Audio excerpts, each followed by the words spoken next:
అదే నాలెడ్జ్ లేదు. Deputy CM ఎలా అయ్యాడు అంటే కొన్ని వేల పుస్తకాలు చదివిన వ్యక్తికి ఎన్ని వేల పుస్తకాలు ఆయన చెప్పారు. ఎన్ని వేల పుస్తకాలు? ఎన్నో వేల పుస్తకాలా? 2 లక్షల పుస్తకాలా? అదైతే నేను కరెక్ట్ గా అంతే కదా. కొన్ని వేల పుస్తకాలు అయితే చదివానని ఆయన చెప్పారు. కిట్టు 2 లక్షల పుస్తకాలు కిట్టు. ఇప్పుడు ఆయన ఏజ్ ఎంత? ఐడియా లేదు. ఎందుకు ఇప్పుడు గూగుల్ చేయి Kittu. What is Pawan Kalyan age అని కొట్టు. 53 ఇయర్స్. అవునా? ఓకే, 2 లక్షల పుస్తకాలు కదా, 2 lakhs. గంటలో రోజుకి ఎన్ని గంటలు ఉంటాయి కిట్టు? 24. అవునా? సంవత్సరానికి ఎన్ని రోజులు కిట్టు? 365. 24 గంటలు ఒక రోజు. అవునా? 365 రోజులు కదా కిట్టు. 360 రోజులు ఇంటూ ఎన్ని గంటలు? 24 hours. క్యాలిక్యులేట్ అయ్యి ఒకసారి. 24 into 365. అవునా?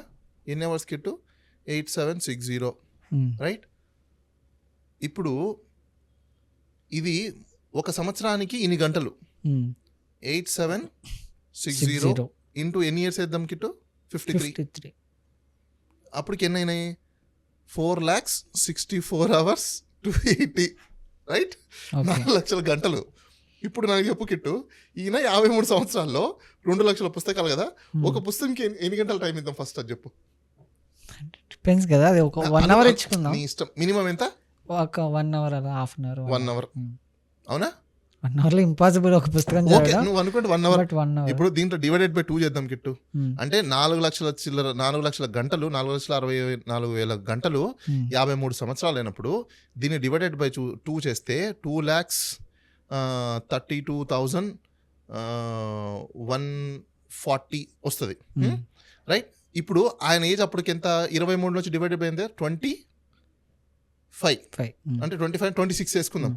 26 సంవత్సరాలు పుస్తకాలు చదవడానికి పెట్టాడు ఆయన. ఏమయ్యా అసలుకి జనాలు సరే, మీరు సరే. 26 ఏళ్ళు పుస్తకాలు చదివాడు ఆయన.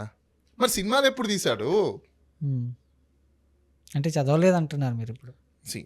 ఇప్పుడు నేనేం చెప్పా, సింపుల్ క్యాలిక్యులేషన్ కిట్టు నీకు. ఆయనకు 55 సంవత్సరాలు, 53 సంవత్సరాలు. నువ్వు చెప్పిన ప్రకారము రోజుకి 24 గంటలు, 365 రోజులు వేసుకుంటే 8,000 చిల్లర, 53 సంవత్సరాలకి వేసుకుంటే 4 లక్షల చిల్లర వచ్చింది. మ్యాథమెటికల్సే కదా ఇక్కడ. మరి ఆయన 2 లక్షల పుస్తకాలని మనము నువ్వు అన్నట్టే గంట అన్నావు, 2 లక్షల గంటలు తీసేద్దాం.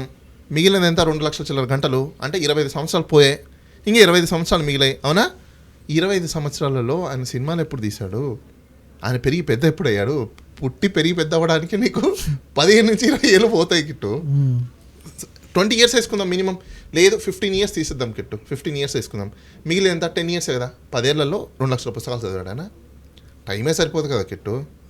25 years పడుతుంది కదా ఈ లెక్క ప్రకారం తీసుకున్నారు 2 లక్షల పుస్తకాలు చదవాలంటే.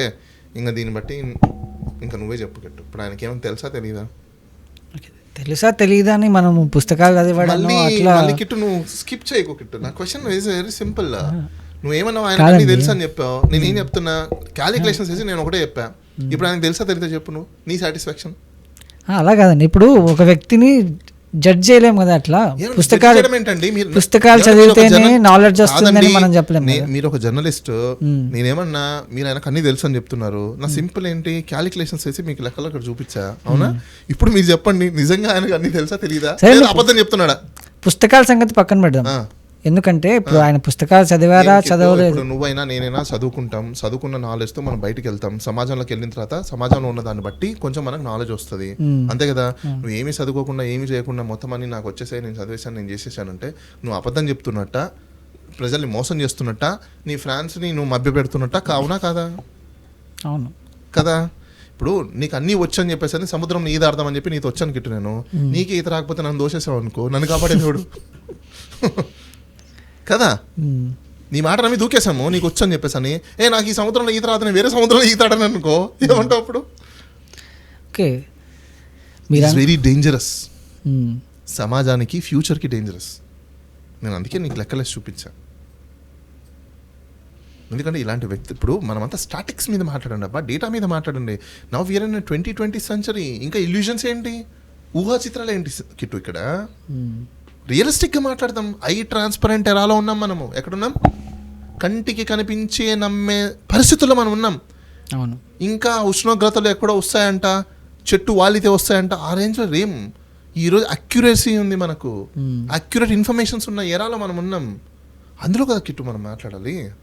ఇలాంటి పొలిటీషియన్స్ తీసుకొని వస్తే ఏముంటుంది చెప్పు? 5 ఏళ్ళు పోయింది ఆంధ్రప్రదేశ్ బతుకు భవిష్యత్తు మొత్తం 5 ఏళ్ళు నాశనం. ఇప్పుడు ఎందుకంటే సుపరిపాలన జరుగుతుంది, మీరు ఆ మాట అనడం తప్పు. ఏం జరుగుతుంది? సుపరిపాలన. ఏంటి సుపరిపాలన? సుపరిపాలన ఏం జరుగుతుంది? ఒక 2 చెప్పు కిట్టు.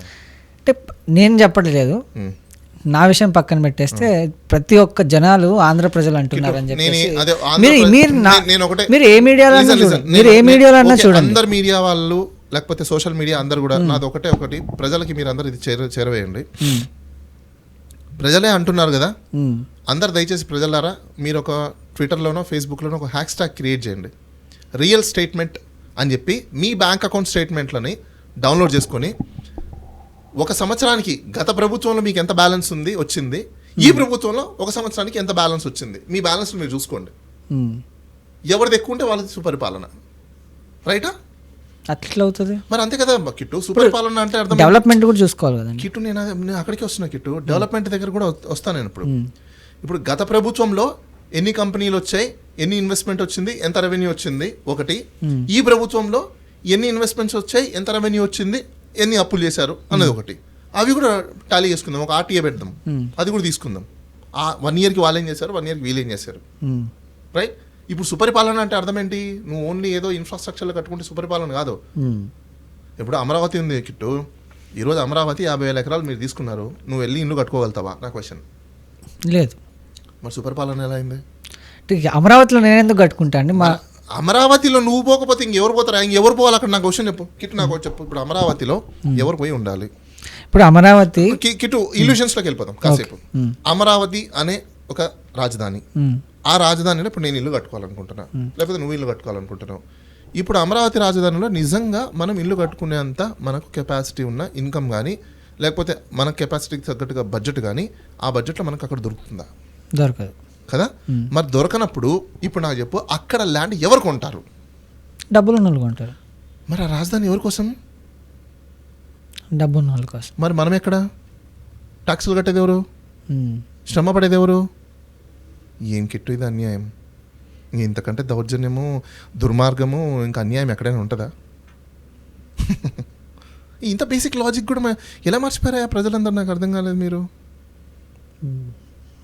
కామన్ సెన్స్ కదా, ఎలా మర్చిపోయారు మీరు?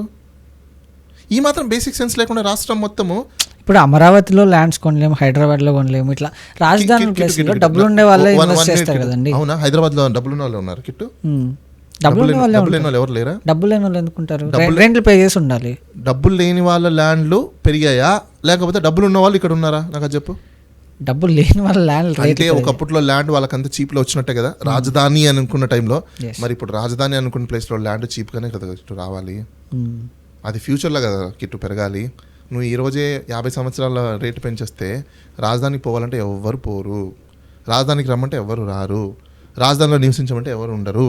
ఎందుకంటే నువ్వు ఆకాశానికి అంతంత రేట్లు పెట్టేసావు. నీకు తెలీదా? ఇప్పుడు రియల్ ఎస్టేట్ మొత్తం అంతా నారాయణ చేతిలో ఉంది. ఏం నీకు తెలీదా? స్ట్రైట్ క్వశ్చన్ మిస్టర్ నారాయణ గారు, మీకు తెలీదా ఎంత నడుస్తున్నాయి అక్కడ? బ్లాక్ దందా ఎంత నడుస్తుంది నీకు తెలీదా? ఏం చేస్తున్నావు? కళ్ళకు గంతలు కట్టుకుని నిద్రపోతున్నావా? చెప్పు. డిప్యూటీ చీఫ్ మినిస్టర్ తెలీదా? ఆయన మంగళగిరిలోనే కదా ఉంది. ఆ హైవే దగ్గర ఎంత పడుతున్నాయి ఏంటి పక్కన ఉన్న ల్యాండ్లో తెలీదా? ఎవరికి ఇవన్నీ చెప్తారు? ప్రజలకు, నమ్మే వాళ్ళకి, బ్లైండ్గా నమ్మే వాళ్ళకి చెప్పండి, మాలాంటి వాళ్ళకి కాదు. మీకు దమ్ము ధైర్యాలు ఉంటే come with us and we will sit, will discuss, చూద్దాం అప్పుడు. అంటారు మరంతా ఓపెన్ ఛాలెంజే కదా. నేను ఎవరికి, ఏ మినిస్టర్కైనా ఓపెన్ ఛాలెంజ్. మీరు అందరు పుస్తకాలు తెచ్చుకోండి, మీ దగ్గర సెక్రటరీలు తెచ్చుకోండి, ఎవరైనా తెచ్చుకోండి, నేను ఏం తెచ్చుకోకుండా సింగిల్ హ్యాండ్తో వస్తా. విల్ డిస్కస్ విత్ డేటాతో మళ్ళీ. రెడీయా?